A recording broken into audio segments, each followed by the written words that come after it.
isolating oneself within some kind of national shell is very difficult and harmful because it will lead to a decrease in competitiveness. We proceed from the position that we are open to cooperation with all countries of the world, but of course, first and foremost with those who want to work with us, our friends. But we are not shutting ourselves off from anyone, and I think the overwhelming majority, if not everyone in this hall, will agree with me that such openness benefits all who share this viewpoint and this policy. Thank you very much, Vladimir Vladimirovich. A photo of you together with Mr. Xi Jinping and Mr. Narendra Modi has made the rounds in all the major tabloids worldwide. And in general, it was said quite symbolically that this is a new alliance of the elephant, the dragon, and the bear. So I have a question. What role does the bear play in this alliance, actually? Who is he there? A bear is, after all, truly and undeniably a bear. But he is quite formidable, Vladimir Vladimirovich.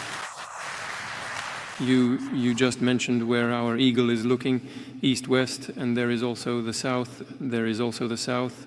All right, so it's looking sort of there. More to the south, southeast, let's call it that.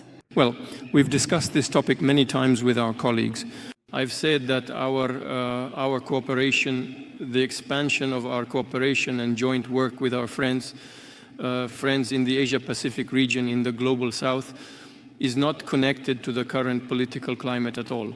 Because, look, Chairman Xi Jinping and I, for example, we began such large-scale joint work, 20 years ago.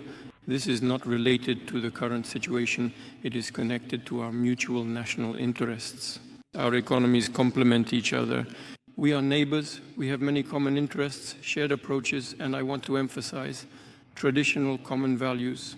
And we in Russia understood how the global economy is developing. And how is it developing? Well, the whole world knows it well. It is developing at an accelerated pace.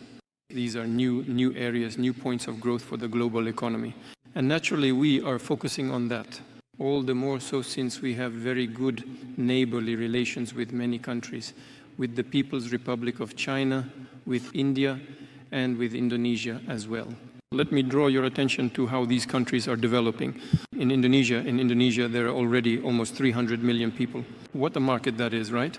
There are small countries, but they are developing rapidly, such as Malaysia, Thailand, and Vietnam, with which we have had special relations for decades.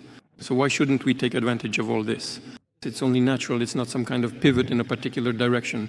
It's simply a response to the objective processes taking place in the world and in the global economy. But we have never refused to cooperate with anyone who wants to work with us. For example, in other countries, in other Asian countries, right now, I just don't want to put anyone in a difficult or awkward position. You see companies from certain countries which, politically speaking, given the current situation, seem to have, they kind of have some problems, but they are still operating, they haven't left. Moreover, they even want to expand cooperation. So for political reasons, many European companies have left, that's true, and at a loss to themselves. However, we are well aware, and we possess numerous reliable contacts, many of whom are patiently and eagerly awaiting the complete lifting of all these current political restrictions. They are genuinely keen and would very much like to make their return at any opportune moment as soon as circumstances permit. We are not turning away from anyone. You just said that we are looking somewhere, but we aren't. Our foreign and economic policy is stable and predictable, by the way. In my opinion, this is actually our objective competitive advantage because this stability matters for business if we are talking now about working with business.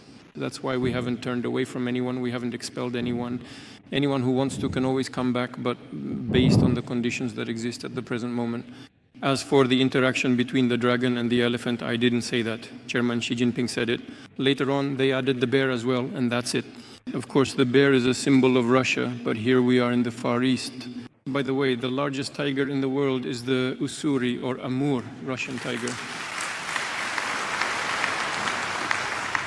It harms those who use it, as well as the global economy and international trade. This inevitably leads to both regional and national separatism and division. There will be absolutely nothing good or beneficial here for those who might try to pursue such a misguided and detrimental policy, because the modern world, in its current state, is profoundly and intricately interconnected, both in terms of the vast array of opportunities available and the rapid advancements in technological development and innovation. And isolating oneself within some kind of national shell is very difficult and harmful, because it will lead to a decrease in competitiveness.